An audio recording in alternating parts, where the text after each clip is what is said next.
Hey, my name is Bill Gagne, and I'm here to coach you on finishing up your basement. And in this episode, we're going to talk about the basics of framing your walls up, right? Structural load-bearing walls, your composition of them, a little tutorial. Think about this like you're doing your driver's license. You do a theory, and then you do a practical. So in this video, we're going to go over the theory part, explain fasteners, studs, plates, nailing it to the concrete or screwing it to the concrete and all that.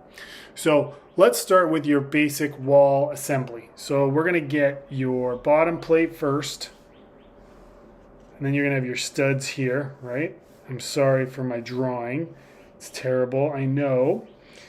And we're going to have our studs. We're going to do a bunch of them here, and then we'll finish those off. And then we're going to have our top plates, and we're going to have our double top plate. So one thing to think about is in your basement, your walls aren't load bearing. Your walls are for hanging drywall, running wires, insulation, pipes. They are not for structure because your structure is sitting on your foundation walls and is sitting most likely on a beam that goes across the middle of your basement. So a few things that you're going to want to think about are how you're fastening them. So if you're going to use screws or nails, whichever one you're going to use. So your bottom and top plates and your studs, they're all 1.5 inches. Whatever fasteners you're going to use, they have to be a minimum of 3 inches. Your framing nails for the nail guns tend to be 3.25.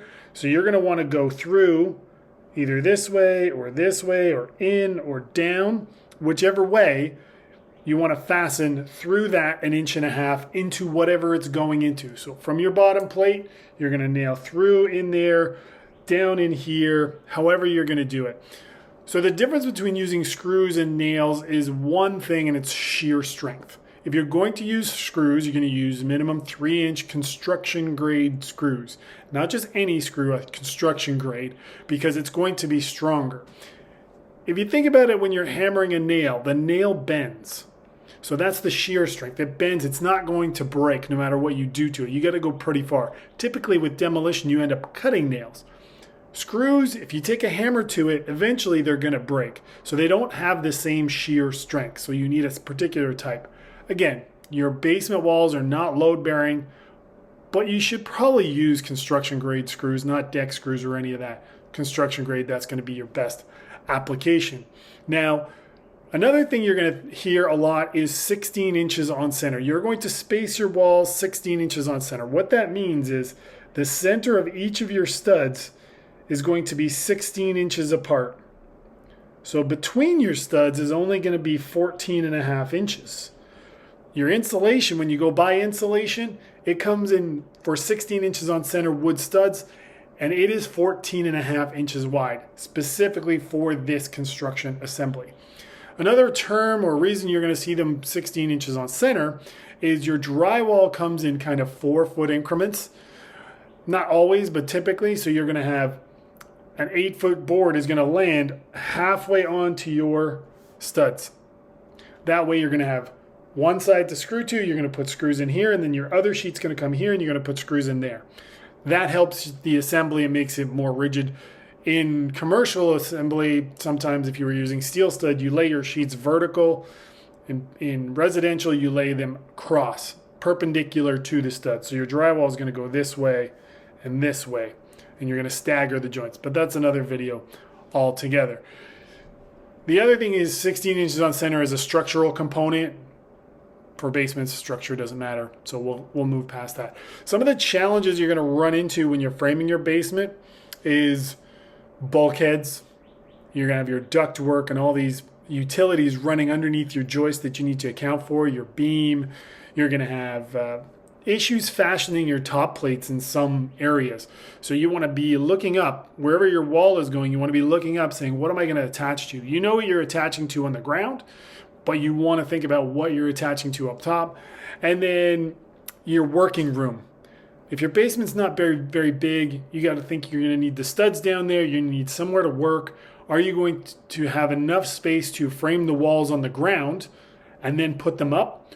Or are you going to have to frame them in place, which means put in your bottom plates, put in your top plates, and then frame your walls as you go, which is a little bit longer, but it actually probably is better because your floor and your ceiling, nothing is going to be uniform.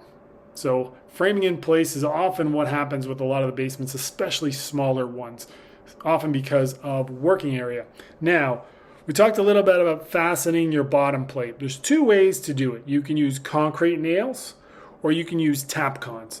So you're going through the bottom plate here into the concrete. Now, if you have a subfloor, you're going into the subfloor. So we'll call this our subfloor. Let's label these bottom plate, top plate, double top plate, whatever. You know what I mean. Stud. Okay? So you're going to be going through your bottom plate. Tapcons are blue concrete screws. So again, you want to go minimum 2.5 to 3 inches through here because you're going through, this is 1.5 inches. So you want to go down in here. With Tapcons, you have to pre-drill the holes. So you're going to need a hammer drill to pre-drill the holes and then an impact driver to drive the screw.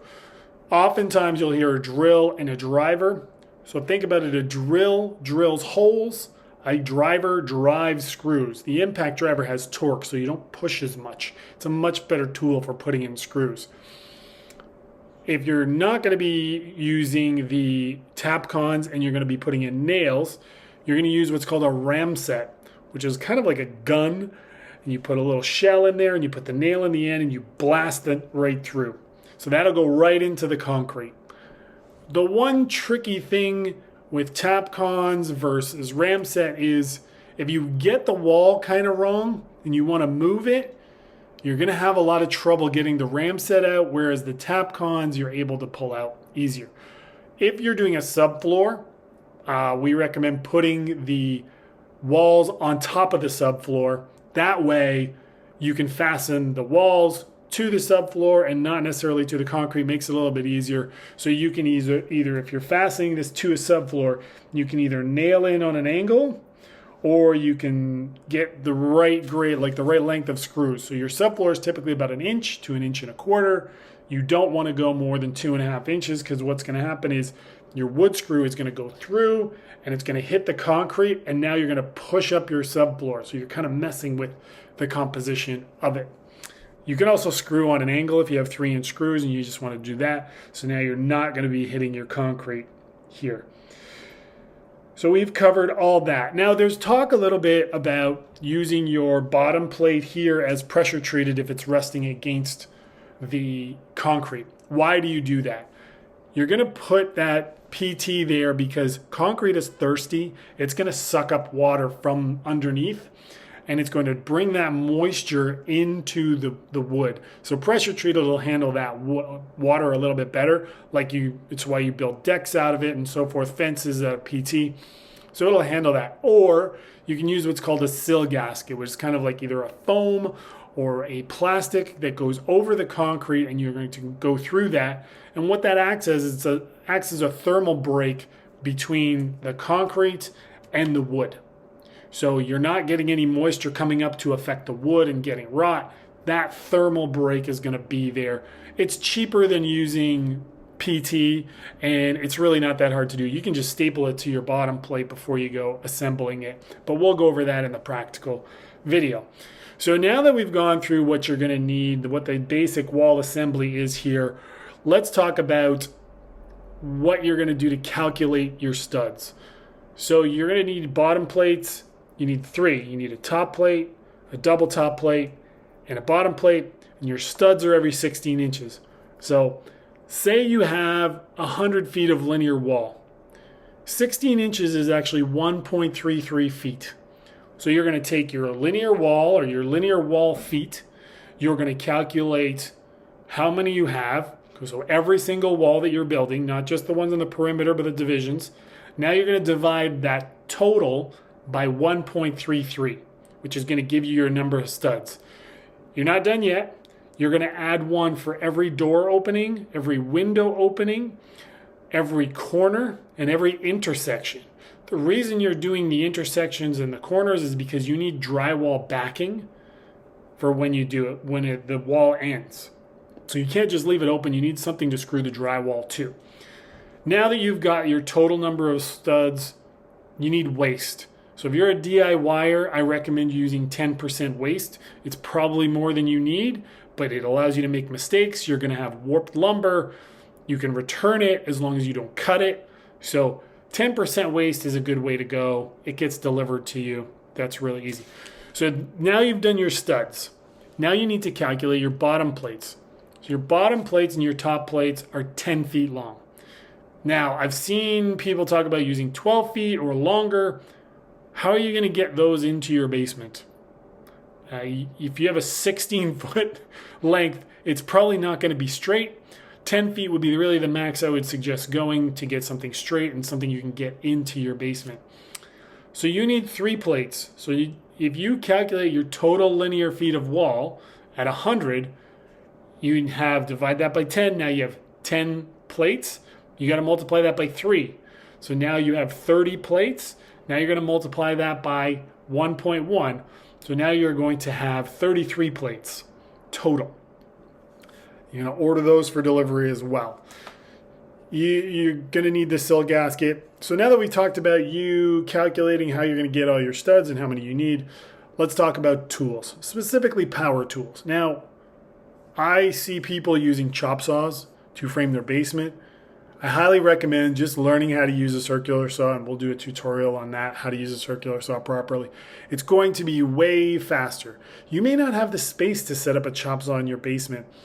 Think about it. You're going to be picking up the studs, wheeling them around, putting them on the chop, running it. Whereas if you are using a circular saw and you develop that skill, you have them all stacked properly. You can just rip them out one at a time. Measure a bunch of them, rip them out, put them in, rip them out, put them in. So thinking about the layout of where everything is going to go is important because it's going to help you with your working space.